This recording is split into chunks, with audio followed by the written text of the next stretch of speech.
할렐루야. 바울은 디모데를 향해서 무엇을 강조하며 교훈했었냐면 믿음의 선한 싸움을 끝까지 싸우는 이 일에 본이 될 것을 교훈했지요. 그러면서 복의 근원 되신 하나님을 높였습니다. 또한 우주 만물의 통치자이신 하나님도 높였습니다. 그리고 만왕의 왕이시며 만주의 주이신 하나님을 높였습니다. 왜 바울이 믿음의 선한 싸움의 본이 될 것을 교훈한 다음에 이렇게 복의 근원이시고 만물의 통치자이시고 만왕의 왕이며 만주의 주신 하나님을 높인 것일까요? 그것은 당시 로마 시대를 살아가고 있는 모든 사람들의 이 사상 속에는요, 다분히도 다신주의적인 사상이 가득했고 로마 황제를 신으로 숭배하며 섬기는 사상이 가득했기 때문에 그렇습니다.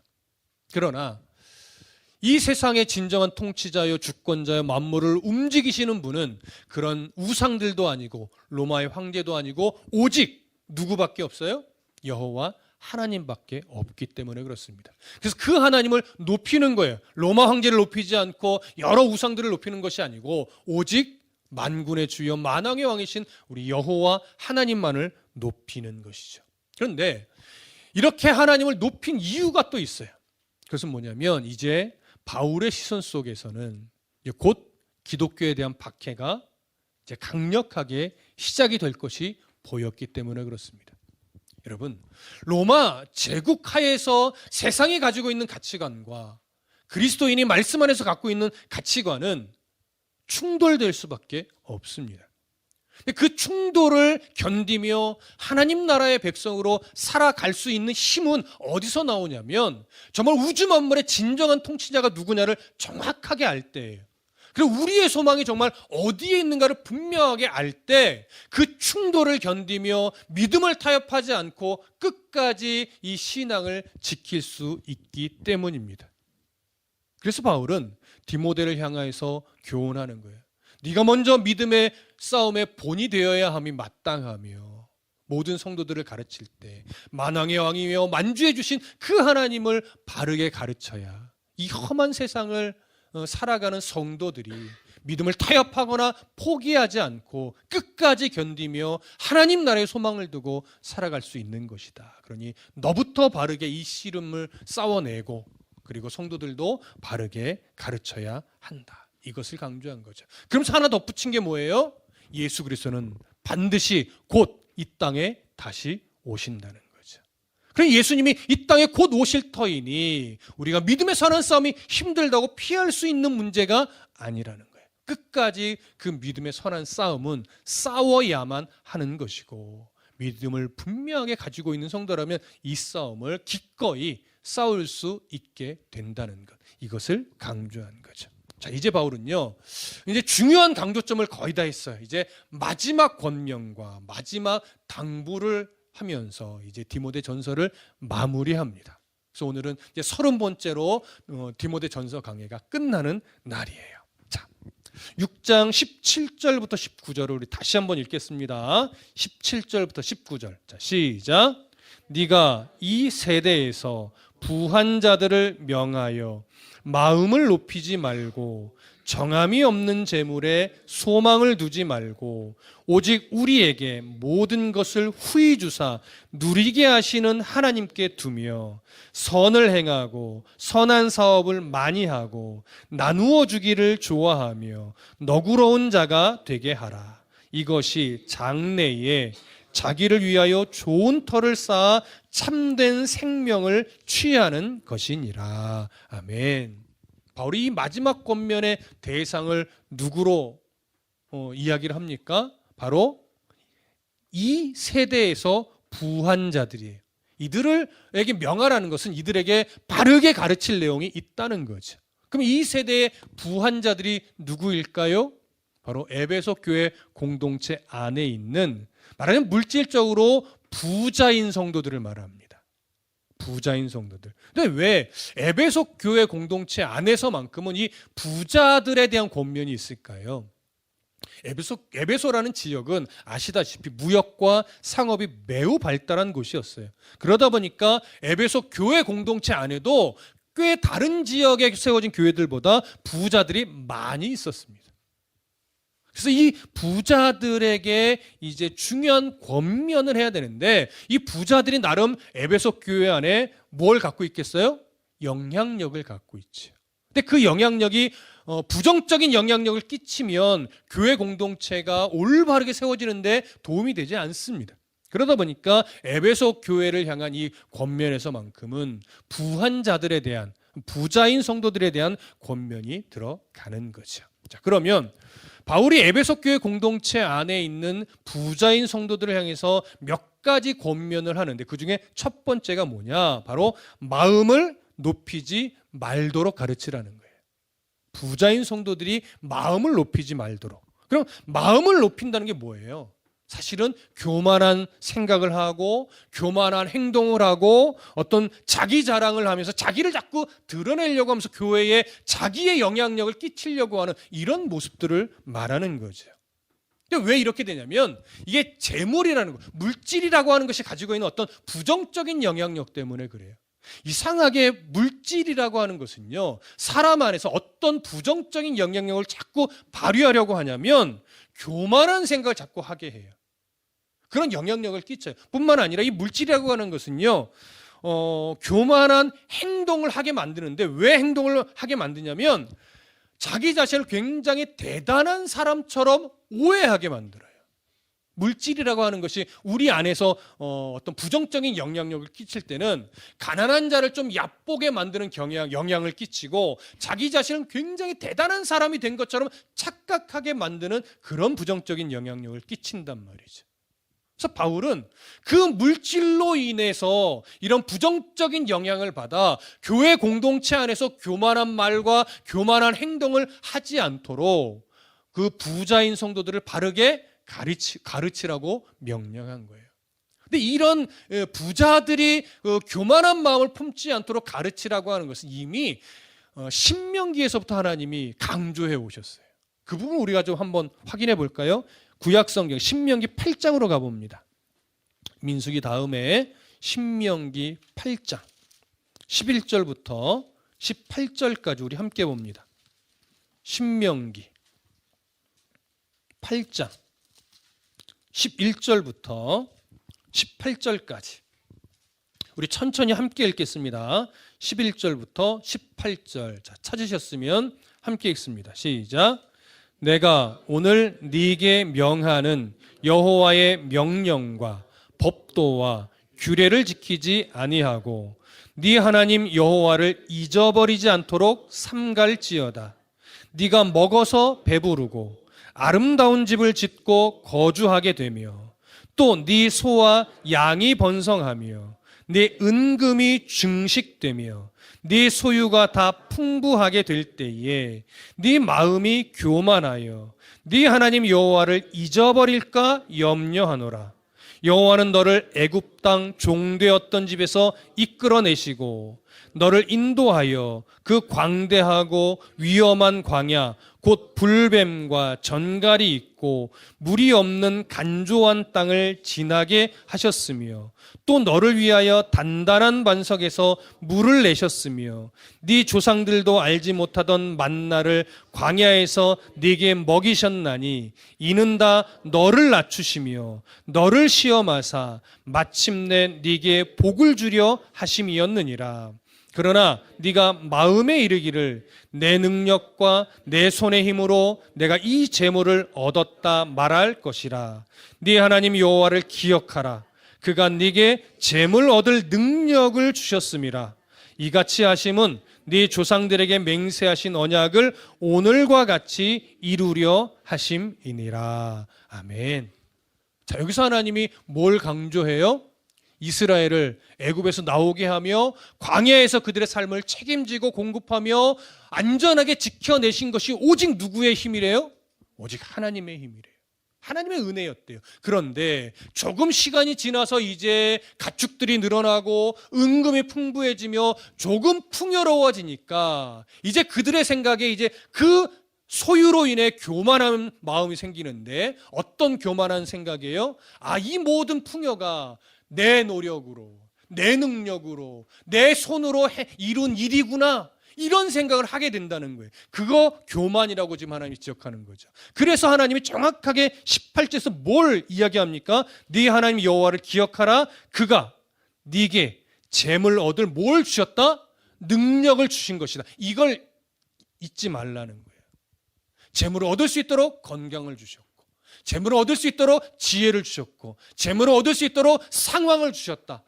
이 모든 것이 하나님의 은혜임에도 불구하고 내가 그리스도인으로서 성실하게, 정직하게, 열심히 일하는 것은 마땅한 것인데, 그 성실과 정직과 열심이 이제 내 노력이 되어버리는 거죠. 내 능력이 되어버리는 거죠. 마치 하나님이 가인에게 말씀하셨던 것 똑같아요. 하나님이 왜 가인과 그 제물을 받지 않으셨어요? 정성이 부족해서가 아니죠. 그는요, 하나님이 이른 비와 늦은 비를 주며 풍성하게 곡식이 자라게 하도록 은혜를 베푸셨는데, 그것이 하나님의 은혜의 결과물이 아니라 자기 정성, 자기 노력의 결과물이었어요. 그래서 성경은 소산으로 제물을 드렸다고 했죠. 그래서 그의 태도를 안 받으신 거예요. 그러니까 그렇게 자기 노력의 결실로 드린 제물을 하나님이 거절하신 거예요. 아벨은 첫 소산이라고 하잖아요. 하나님이 베푸신 은혜의 결과물이었다는 표현이에요. 그 차이예요. 오늘날 똑같죠. 우리가 하나님 앞에 주일에 예배를 드리며 헌금을 하며 하나님 앞에 헌신을 합니다. 근데 하나님이 받으실 만한 예배가 된다는 건 뭐겠습니까? 한 주를 살아오는 동안 이 한 주의 삶이 하나님의 은혜로 살아온 삶이었습니다. 하나님의 은혜로 살아온 삶에 또 공급하심을 내가 또 감사함으로 헌금을 드립니다 하면서 모든 헌금과 예배 드림이 오늘도 하나님 내가 힘을 내서 왔어요, 이것도 나쁜 태도는 아니지만 하나님 내가 힘을 내서 왔어요 보다는 하나님 오늘도 제게 은혜를 베푸시고 사랑을 주셔서 오늘도 제가 주신 건강을 힘입어 오늘도 주의 전에 나와 주신 물질에 감사하며 예물을 올리고 건강을 드리고 이 예배를 올려드립니다. 하나님 감사합니다. 이 예배를 받아주십시오.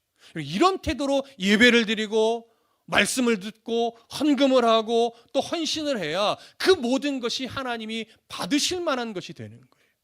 여러분, 자기 노력의 결과물로 예배하지 않도록 우리 늘 경계해야 됩니다. 내 정성으로 예배를 하는 것이 아니라 하나님의 은혜로 힘을 얻어 예배하는 겁니다. 하나님의 공급하심으로 힘을 얻어 감사함으로 예물을 드리는 거죠.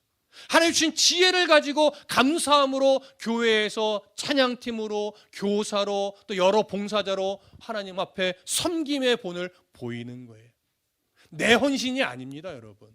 내 노력이 아니라고요. 하나님 주신 은혜를 따라 내가 기꺼이 하나님 앞에서 필요한 일에 내게 주신 모든 것을 사용하는 거예요. 그럴 때 하나님이 기뻐 받으시는 예배, 하나님 기쁘게 받으시는 예물, 하나님 기쁘게 받으시는 헌신이 될 수 있습니다. 오늘 여기서 말하는 이 부자를 향한 이 하나님의 바울의 권면은요, 바로 하나님이 우리에게 이러한 태도를 요구하시는 거예요. 그래서 결국은 교만을 지적하는 건 거꾸로 얘기하면 뭐 하라는 거예요? 겸손하라는 거예요. 겸손하라. 근데 이 겸손하라라고 하는 요구가 당시 헬라 문화권에서 살아가는 로마 제국 사회의 사람들에게는요, 사실은 충격적인 요구예요. 여러분, 오늘 우리들의 그냥 이해 속에서 겸손하라, 이건 세상에서도 사실 강조되기는 하는 메시지들이거든요. 그래서 우리에게 충격적으로 다가오지는 않아요. 내가 겸손을 많이 잃어버렸구나, 이렇게는 여겨져도 이게 충격적인 요구는 아니란 말이죠. 그런데 왜 당시 헬라 세계를 살아가고 있는 사람들의 입장에서는 이게 충격적인 요구냐? 당시요, 헬라 문화에서는요, 겸손이라는 것이요, 가르쳐지는 덕목이 아니었어요. 그럼 뭘 가르치느냐? 그들은요, 항상 영웅심을 발휘하라, 이걸 가르쳤어요. 영웅심을 발휘하는 건 뭐냐면, 사람으로 태어났으면 한번 잘 살아야지. 사람으로 태어났으면 뭔가 영웅이 되는 삶을 살아야지. 사람으로 태어났으면 정말 이 세상을 살아갈 때 자신이 열심히 노력하여 오를 수 있는 만큼 오르고 가질 수 있는 만큼 가져서 다른 사람들 위해 군림하고 올라서서 자기의 어떤 실력을 발휘하며 내가 어떤 자인지를 보여주는 그 능력을 발휘하는 삶을 살아가는 거다. 그게 멋진 삶이다. 그게 모든 사람이 지향해야 될 삶의 목표다. 멋지게 사십시오. 높이 올라가십시오. 명예를 가지고 인기를 가지고 많은 물질을 소유하여 남들 위해 정말 훌륭한 삶을 사십시오. 이렇게 강조하는 거예요. 어떻게 보면 비전을 제시하고 도전을 요구하는 정말 멋진 설교처럼 여겨지지만 이 가치관이 성경의 가치관과는 정말 완전히 반대되는 가치관인 거예요. 성경은 네가 쟁취하라가 아니에요. 하나님이 공급하신 것을 감사하라죠. 이해되세요? 그렇기 때문에 이 겸손이라고 하는 이 덕목은 당시 헬라 문화권에서 익숙해진 사람들에게는요, 사실 충격적인 요구로 작용할 수밖에 없는 거예요. 그런데 그런 헬라 문화권에서 평생을 살아오고 있는 이방 교회잖아요. 에베소는 이방인들이 주축이 된 교회예요. 그 사람들에게 지금 담대하게 겸손을 가르치며 요구하는 거죠. 그러면 바울이 가르치는 이 겸손의 핵심은 뭘까요? 우리가 이해하는 겸손의 의미도 분명 고스란히 담겨 있는데 바울이 조금 더 강조하는 핵심이 있을 거예요. 그럼 바울이 강조하는 핵심은 뭐냐? 이어지는 구절에서 이렇게 말하죠. 정함이 없는 재물에 소망을 두지 말고 오직 우리에게 모든 것을 후히 주사 누리게 하시는 하나님께 두라, 이렇게 얘기를 해요. 이게 바울이 강조하는 겸손의 핵심이에요. 오늘 디모데 전서에서 강조하는 핵심. 그러면 정함이 없는 재물에 소망을 두지 말라고 하는데 정함이 없는 재물이란 어떤 의미냐? 여기서 정함이 없다는 것은요, 완전하게 믿을 수 없다는 거예요. 영원하지 않다는 거예요. 죽을 때 가져갈 수 없다는 거예요. 여러분 무슨 말씀 이해되세요? 재물, 물질이라고 하는 것, 여러분 우리가 영원히 내 거라고 내가 장담할 수 있나요? 내가 가지고 있는 물질이 내일도 내 것으로 존재할 거라고 여러분 장담할 수 있나요? 하나님이 바람 한번 불면 언제든지 그런 물질 같은 건 다 날아가죠. 그 재물은 영원하지도 않고 완전하지도 않고 죽음 이후에 가져갈 수도 없는 것들이에요. 이런 것들에 우리가 인생의 소망을 두고 살아간단 말이에요. 바울이 말하는 것은요, 소망이라고 하는 것은, 인생의 소망이라고 하는 것은 완전한 것에 두어야 한다. 변하지 않는 것에 두는 것이다. 영원한 것에 두는 것이다. 이게 사람이 가져야 될 진짜 소망이다. 이걸 강조하는 거예요. 근데 우리는 변하지 않고 완전하고 영원한 것에 소망을 두지 않고 그저 이 땅에서 살아가는 동안에만 필요한 물질에 마치 영원한 소망을 두고 살아가는 것처럼 보인단 말이죠. 바울은 그걸 지금 강조하는 거예요. 부자들은 자칫 가진 것이 많다 보니까 영원한 하나님 나라의 인생의 최고 소망을 두지 않고 가지고 있는 물질을 더 늘리려고 하는 그 정함이 없는 재물에 자꾸 인생의 소망을 두고 살아간다. 그러지 않도록 가르치라는 거예요. 여러분, 교회가 왜 이 땅에 존재합니까? 교회라고 하는 것은 결국 한 영혼이라도 복음으로 새로워져서 하나님의 나라를 소망하며 살아가게끔 하기 위해서, 또 잃어버린 복음을 듣지 못한 이들이 어찌됐든 우리를 통하여 복음을 듣고 다시 한번 인생의 소망을 땅에 두지 않고 하나님 나라에 두고 살아가도록 도와주기 위해서, 그러면서 함께 하나님을 높이기 위해서 교회가 존재하잖아요. 근데 교회의 목표가 건축에 있고 성도의 숫자에 있고 교회 재정에 있다면 이건 교회는 위험한 거죠. 우선순위가 미묘하게 바뀌는 경우가 있어요. 물론 몇 명 전도하자 이런 것들에 대한 캐치프레이즈가 복음을 통해서 한 영혼이라도 빨리 교회 안으로 들어와 하나님 나라의 소망을 가지고 살아가는 성도로 만들자, 이런 것에 당연히 있겠지만 자칫 캐치프레이즈는 그런 건데 실제로 그 안에서는 그 성도 숫자로 마치 성공적인 목회라고 여기면서 성도를 늘리고, 또 성도가 오는 것이 교회 재정과 맞물린다라고 여기면서 자꾸 성도의 숫자를 강조한다면 이건 정함이 없는 것에 소망을 둔 목표와도 같은 거예요. 그러니까 교회도 언제든지 속을 수 있다라고 하는 거죠.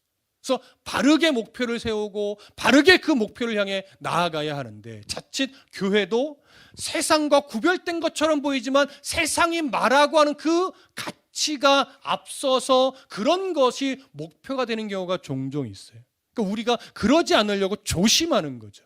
경계하고. 성도 가정도 마찬가지입니다. 그래서 바울이 말하는 거예요. 오직 우리에게 모든 것을 후히 주사 누리게 하시는 하나님께 소망을 두도록 가르치라는 거죠. 자, 우리에게 모든 것을 후히 주신다. 그리고 그걸 누리게 하신다. 이게 어떤 의미겠습니까? 하나님은 우리에게 정말 가장 좋은 것으로 공급해 주시는 분임을, 가장 넉넉하게 공급해 주시는 분임을 뭐 하라는 거예요? 인정하라는 거예요. 그래, 여기라는 게 아니에요, 여러분. 그런 하나님으로 여기고 살아, 이거 아니에요. 정말 그렇게 넉넉하게 가장 필요한 것으로 채우시는 하나님을 인정하라는 거예요. 근데 왜 우리가 이런 표현에 동의가 안 될까요? 내게 만족스러울 만큼 주신 적이 없거든요. 하나님은 내 필요를 아시고 내게 가장 적당하게 넉넉하게 주셨는데 내가 만족을 못해. 왜? 내 기대가 더 크거든요.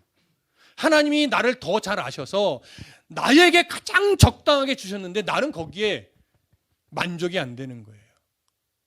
왜 만족이 안 될까요? 정함이 없는 재물에 소망을 두고 여전히 살아가니까. 그게 채워지냐고요. 아무리 많은 것을 준다고 하는 채워지겠냐고요. 정함이 없는 것에 소망을 두는데. 그러면 정함이 없는 재물이라고 하는데 이것이 꼭 재물에만 해당이 될까요? 여러분, 재물만이 아니죠. 지금은 재물로 강조되어 있지만 재능, 건강, 형편, 상황 모든 것이 다 들어가죠. 하나님 우리의 인생 속에 허락하신 모든 것, 그 모든 것을 하나님은 가장 우리의 훈련을 위해, 또 우리의 성숙을 위해, 또 하나님 나라의 확장을 위해 가장 적당한 때 적당한 것으로 풍성하게 채워주셨는데, 우리는 내가 정함이 없는 것에 자꾸 소망을 두고 살아가니까 거기서 자족을 못해요. 만족을 못해요. 감사를 못해요. 그러니까 불평이 나오고, 그러니까 원망이 나오고, 그러니까 감사가 잘 나오지 않는 거죠. 근데 우리는 어떤 상황 속에서도 만족하며 넉넉함을 느끼면서 항상 자족하는 법을 배웠던 바울에 대해서 나누었습니다. 그래서 바울이 그 모든 상황을 통해 자족하기를 배우면서 했던 고백이 뭐예요? 내게 능력 주시는 그 하나님의 은혜 안에 있다면 내가 어떤 상황이 내 앞에 온다 할지라도 나는 충분히 감사함으로 견디어낼 각오가 있다라고 빌립보서에서 강조하며 교훈했지요. 여러분, 우리가 오늘 왜 감사를 못하느냐? 왜 오늘 우리가 상황들을 마주하며 자족하지 못하느냐? 여러분, 정함이 없는 것에 소망을 두고 우리가 살고 있기 때문에 그래요. 목회도 마찬가지예요. 목회는 명분은 하나님 나라에 소망을 두지만요, 목회자도 때로는 속아요. 정함이 없는 것에 목표를 두고 목회를 하는 사람도 있다고요. 저도 그럴 위험에 있는 사람이고. 정함이 없는 것에 소망을 두고 살아간다면 그 어떤 것을 하나님이 주셔도 감사할 수 없습니다. 기쁨이 있을 수가 없어요. 그래서 우리는 오늘 이 부자인 그리스도인들에게 주는 교훈을 단순하게 물질적인 부자라고만 생각하지 마셔야 돼요. 하나님 우리 각자에게 부유한 것으로 채우셨어요. 그것이 물질일 수도 있고 재능일 수도 있고 넉넉한 마음일 수도 있고 사랑 깊은 마음일 수도 있고 각자에게 넉넉하게 주셨다고요. 따라서 오늘 이 말씀은요, 모두가 다 부자라는 거예요. 인정 안 되세요? 하나님 하나도 주신 것이 없는 것 같아요? 여러분, 다시금 하나님의 시선으로 나를 보십시오. 여러분, 다 부자란 말이에요. 무엇인가 다 부유한 자라고요. 근데 그 부유함을 만족하지 못하고 감사하지 못하니까 그 주신 것을 누리질 못하는 거예요. 누린다는 게 뭐예요, 여러분? 나눈다는 거죠. 사용한다는 거죠. 누구를 위해서? 하나님의 나라와 의를 위해서. 근데 정함이 없는 것에 소망을 두고 살아가니까 내게 주신 것이 참으로 많은데 그것들을 못 써요, 여러분. 오늘 아침에 일부 예배 드리기 전에 저희 아내가 설교를 듣지도 않았는데 저에게 무슨 말을 하냐면, 여보, 그 말이 참 맞는 것 같아. 뭐? 그랬더니 물질로 하나님을 섬기는 게 가장 쉬운 일인 것 같아. 다른 것들은 왜 이렇게 잘 우리가 기쁨으로 못 사용할까? 하나님 앞에서 이런 얘기를 해요. 여러분 잘 들으십시오. 물질로 하나님을 섬긴다는 게 꼭 정말 쉽다는 얘기는 아니지만 우리가 은혜를 막 받고 신앙이 뜨거웠을 때는요, 모든 것을 다 하나님께 드릴 수 있었어요. 물질뿐만 아니죠. 시간도 하나님께 기꺼이 드렸어요. 재능도 기꺼이 드렸어요. 내가 무엇으로 더 하나님을 기쁘게 섬길 수 있을까 그 생각하면서 모든 내가 가진 게 요만큼이라도 있다면 그것으로 하나님께 쓰임 받으려고 애썼단 말이에요. 기꺼이 드렸다고요. 아까워하지 않고 즐겁게. 그런데 세월이 흘러 현실과 부딪히면서 점차 우리가 그리스도인이라고 하면서도 정함이 없는 것에 소망을 두고 살아가다 보니까 점차 우리는요, 다른 것들로는 하나님을 잘 못 섬겨요. 내드리지 못해. 하지만 신앙이 없는 건 아니야. 하나님 여전히 사랑해. 그런데 하나님을 섬긴다고 하면서 우리가 내어드리는 것이 점차 뭐밖에 안 남아요? 물질밖에 못 드리는 이런 성도가 되어갈 때가 많아요. 그래서 우리 스스로를 잘 돌아보셔야 돼요. 나는 여전히 하나님을 사랑하는, 난 그리스도인이 맞고 난 하나님 나라의 소망이 있는 자인데 나는 여전히 하나님 앞에서 물질밖에 못 드리는 성도인지, 아니면 예전처럼 물질뿐만 아니라 내게 주신 그 넉넉한 부요함들을 기꺼이 주를 위해 사용할 수 있는, 또 사용하고 있는 성도인지 스스로 잘 점검하셔야 됩니다. 그리고 특히 청년들은 이 아주 빡빡한, 이 표현이 좀 깔끔하지가 않네. 빡빡한, 하여튼 이 고된 인생의 현실을 앞으로 계속 마주하게 될 텐데 그때마다 우리가 자꾸 잃어버릴 위험성이 가장 많은 건요, 물질만이 아니라 넉넉하게 주신 내 안에 있는 모든 것들을 주를 위해 못 사용하게 되는, 사용하지 못하게 되는 이런 상황들로 자꾸 우리가 변해간다고요. 그 싸움에서 이기셔야 돼요. 그 싸움에서. 하나님이 우리에게 물질로만 부유하게 하시는 이가 아니라 모든 면에서 우리의 성향을 따라 각자에게 넉넉하게 부유하게 주신 것들이 있다고요. 그걸 찾으십시오. 그리고 그 부유함을 하나님의 나라와 의를 위해 기꺼이 사용할 수 있는 믿음의 실력들을 우리가 갖출 수 있도록 기도하셔야 할 겁니다. 아멘이시죠? 자, 이렇게 하나님께 소망을 둔 부유한 그리스도인들이 해야 할 일에 대해서 바울이 또 몇 가지를 언급하는데 그 첫 번째가 뭐냐면요, 선을 행하라는 거예요. 선. 지금 물질이 기준이 돼서 지금 바울은 이야기하지만 이 선을 행한다라고 하는 것은 어떤 의미냐면, 사람이 물질이 주는 위험 요소를 아까 말씀드렸잖아요. 교만하게 만들 위험이 있고, 가난한 자를 업신 여기고, 자기가 뭐나 됐냐 자기를 자꾸 높이려고 하는 위험성도 있지만, 거꾸로 물질이라고 하는 것은요, 선을 행할 수 있는 좋은 도구이기도 해요. 그래서 물질 자체가 악하지 않아요. 이게 아디아포라의 문제잖아요. 물질 자체가 악하거나 선한 건 아니지만 물질로 인해 악한 영향력을 받아 악하게 사용하면 그 물질은 악한 거예요. 하지만 그 물질을 선하게 바라보고 그 물질이 하나님의 나라 의를 위해 사용되도록 사용하면 그 물질은 선한 게 돼요. 그래서 주어진 물질, 하나님 주신 각자의 그 부요함을 하나님이 원하시는 방향으로 사용하라는 거예요. 그게 선한 일을 행하는 거예요. 그럼 두 번째, 선한 사업을 많이 하라고도 얘기해요.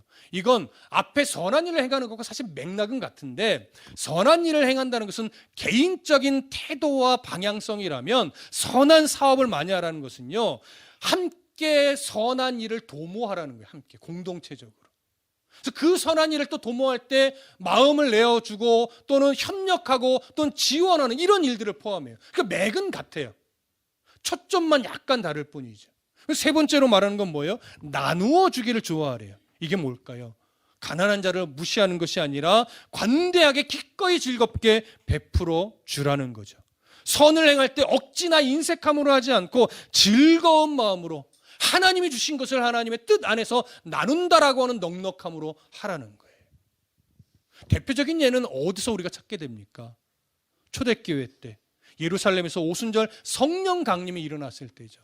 그때 예루살렘에 있던 사람들이나 디아스포라 유대인들이 다 모여서 복음을 듣고 회심한 이들이 생겨났어요. 근데 그들이 복음을 듣고 딱 회심하니까 하나님의 말씀을 더 배우고 싶은 거예요. 그래서 돌아가지 않고 한동안 남아서 공동체를 이루며 말씀을 배웠어요. 근데 말씀을 배우다 보니까 나름 좀 부자인 자들은 몇 개월 더 머무는데 어려움이 없었지만 가난했던 자들은 이 몇 개월 더 머무는 것이 참 힘들었어요. 잠자리의 문제, 양식의 문제. 그 어려움을 바라보던 어떤 부유한 자들이 저들이 저렇게 하나님의 말씀을 지금 배우려고 하는데 지금 물질의 문제 때문에 힘들어서 어려워하는구나. 그럼 저들이 충분히 말씀을 배울 수 있도록 내가 도와야지라는 마음을 품게 되니까 기꺼이 자기가 가지고 있는 것을 팔아서 그것을 그들과 나눌 수 있는 넉넉함을 보였던 거예요. 바로 이게 오늘 세 번째로 나누어 주기를 좋아하라는 표현의 의미. 그러면서 자기를 드러내지 않았죠. 이해되십니까? 교회 안에서도 그러한 마음을 우리가 가질 수 있어야 된다는 거죠. 네 번째, 너그러운 자가 되게 하래요. 가난한 자들의 처지를 공감해 줄 줄 알고 그들과 정말 물질뿐만 아니라 진실한 마음으로 나눌 수 있는 관계가 되어야 한다는 거예요. 그럼 지금 언급된 네 가지가 조금씩 초점만 다르지만 맥락은 다 똑같은 얘기예요. 결국 뭐예요? 결국 모든 소유의 주인, 물질뿐만이 아니라 우리가 가지고 있는 그 모든 것의 공급자가 누구임을 알라는 거예요.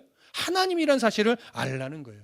그리고 그렇게 공급해 주신 하나님의 마음을 따라서 하나님이 기뻐하는 일에 물질만이 아니라 그 모든 것, 내게 주신 모든 것을 기꺼이 사용할 수 있는 성도의 삶이 되어야 한다는 거죠. 여러분, 이런 부자가 되시길 소망합니다. 물질과 함께 내게 허락하신 건강과 재능과 여러 가지 그 사랑과 섬김까지 다 모든 것이 정말 주 안에서 올바르게 사용해 내므로 말미암아 하나님의 나라와 의를 이루는데 자기 역할을 감당하는 그런 부유한 자가 되십시오. 그 부유함을 위해서 열심히 돈도 버십시오. 그 부유함을 위해서 자기의 재능도 키우십시오. 건강도 키우십시오. 또 열심히 헌신도 하시고 봉사도 하시고 섬김도 하십시오. 그 모든 과정에서 인정해 주길 기다리는 것이 아니라 나를 계속 낮추고 연약한 사람들 계속 세워주면서 인정해 주면서 그렇게 하나의 공동체가 되어가며 하나님 나라를 함께 소망해 나아가는 그런 우리 믿음의 백성들 또 공동체 되어야 할 겁니다. 바울은요, 그렇게 쌓여져 가는 그 열매들에 대해서 이렇게 정리를 합니다. 이것이 장래에 자기를 위하여 좋은 터를 쌓아 참된 생명을 취하는 것이니라. 이게 장래에 자기를 위해서 좋은 터를 쌓는 거래요. 이러면 이걸 오해하면 하나님 나라에 상급을 쌓아서 내가 99칸의 집을 받나? 이런 식으로 오해할 수 있어요. 그렇지 않아요, 여러분. 하나님 나라에서 격차가 있지 않습니다. 그럼 천국이 아니죠. 하나님 나라는요, 모든 것이 이해되어지고 모든 것이 용납되어지고 모든 사람이 서로 너무 존귀해서 서로가 우러러 보는 그런 나라예요. 그런데 여기서 자기를 좋은 터를 쌓는다는 것은 뭐냐면 내가 그렇게 하나님 앞에서 주신 것을 감사함으로 교만하지 않고 겸손히 사용하는 그 모습을 우리 하나님이 가장 기뻐하고 가장 즐거워하고 너 참 잘했다, 너 참 정말 나의 자녀답다, 아들답다, 딸답다 이렇게 하나님이 나의 모습을 보고 기뻐하신다는 얘기예요. 이게 쌓는 거예요, 여러분. 이게 상급이라고요. 나의 모습을 보며 하나님이 너무나 말할 수 없이 기뻐하는 것. 그 모습으로 충분하지 않을까요? 그러면서 그렇게 좋은 터를 쌓아 참된 생명을 취한대요. 이게 영생을 얻는다는 얘기가 아니에요, 여러분. 그렇게 선한 행실이 근거가 돼서 영생을 얻는다 이것이 아니라 그렇게 선한 행실들이 비로소 내가 영생을 소유한 자로서의 마치 증거와 같은 역할을 한다는 거예요. 그런 모습이 오히려 내게 있어서 영생의 소망을 더 확고하게 하는 거죠. 뿐만 아니라 그런 나의 삶을 통해서 누군가는 정말 영원한 삶이 있구나를 발견하게 된다는 거예요. 그러니까 정함이 없는 것에 소망을 두지 않고 하나님 나라에 소망을 두며 이러한 믿음의 삶을 살아내면요, 내 안에 영원한 생명을 소유한 것에 대한 기쁨이 내 안에서 막 풍성해질 뿐만 아니라 그런 풍성해지는 나의 변화되고 새로워진 모습을 누군가는 보면서 야, 정말로 하나님의 나라가 있구나, 정말 영원한 생명이라는 게 있구나 라고 하면서 그들도 나로 인해 영향을 받아서 영원한 하나님의 나라를 소망하며 살아갈 수 있게 된다는 거죠. 그래서 그리스도인들은요, 정말 정함이 없는 것에 소망을 두지 않고 영원한 하나님의 나라에 소망을 두고 살아갈 때 진정한 기쁨과 진정한 힘과 어떤 성경에서 말하는 생명력, 진짜 활력, 이런 것을 가지고 살아갈 수 있는 거예요. 근데 정함이 없는 것에 소망을 두면요, 뭔가 없는 것 때문에, 부족한 것 때문에 매여서 생명력 있게 못 살아가요. 성경에서 장수를 이야기할 때 그 장수라고 하는 표현 안에는요, 생명력이라는 의미가 담겨 있어요. 육신의 생명이 오래 사는 것이 강조되는 것이 아니라 주 안에서 살아가는 그 시간 동안 누구와도 다른 정말 생명력 있는 영생을 살아가는 자의 모습으로 살아가게 된다는 거예요. 비록 가난하지만 누구보다도 생명력 있게 살아가요. 누구만큼의 뭐 재능은 많지 않지만 누구보다도 생명력 있게 살아가요. 활기 있게 살아가요. 무엇 때문에? 영원한 하나님의 나라의 소망 때문에. 여러분, 이러한 생명력을 소유한 성도의 삶이 되시기를 소망합니다. 아멘. 자, 마지막 20절과 21절 봅니다. 함께 읽습니다. 시작. 디모데야, 망령되고 헛된 말과 거짓된 지식의 반론을 피함으로 네게 부탁한 것을 지키라. 이것을 따르는 사람들이 있어 믿음에서 벗어났느니라. 은혜가 너희와 함께 있을지어다. 아멘. 자, 이 20절과 21절은 이제 디모데에게 마지막으로 주는 교훈인데, 망령되고 헛된 말과 거짓된 지식의 반론을 피하래요. 이게 무슨 말이냐? 우리 디모데 전서를 하면서도 여러 차례 나왔지만 거짓 교사들의 왜곡된 주장, 영지주의적인 사상들, 율법주의적인 사상들, 이런 것들이 자꾸 에베소 교회를 어지럽혔단 말이에요. 그래서 신앙을 자꾸 왜곡시켰단 말이에요. 그런 것들이 이제 교회 안에 남아있지 않도록 단호하게 끊어버리라는 거예요. 그래서 그들의 논쟁을 받아주지 말라는 거예요. 이제는. 왜 이제는 받아주지 말라는 걸까요? 이미 그들의 주장을 들어주다가 이 왜곡된 주장의 마음을 뺏겨서 믿음에서 떠난 이들이 이미 생겨났기 때문에 그래요. 그러니 그들의 주장을 이제는 더 이상 들어주지 말고 단호하게 끊어버리라는 거예요. 그리고 이제 뭐에 집중하라고 하냐면 네게 부탁한 것을 지키는 일에 집중하라는 거예요. 그럼 네게 부탁한 것이 뭐겠어요? 복음이고 하나님 말씀이고 올바른 신학이죠. 그걸 바르게 가르치는 일에 집중해라. 왜곡된 이야기들, 거짓 선생들의 이 왜곡된 가르침들, 그런 것들이 교회 안에서 어지럽히지 못하도록 이제 피하고 끊어내고 단호하게 거절을 하라는 거죠. 여러분, 교회 공동체가 이제 소그룹이 활성화될 때요, 가장 중요한 게 그 부분이에요. 왜곡된 이야기들이 그 안에서 스물스물 올라오지 못하도록 하는 거예요.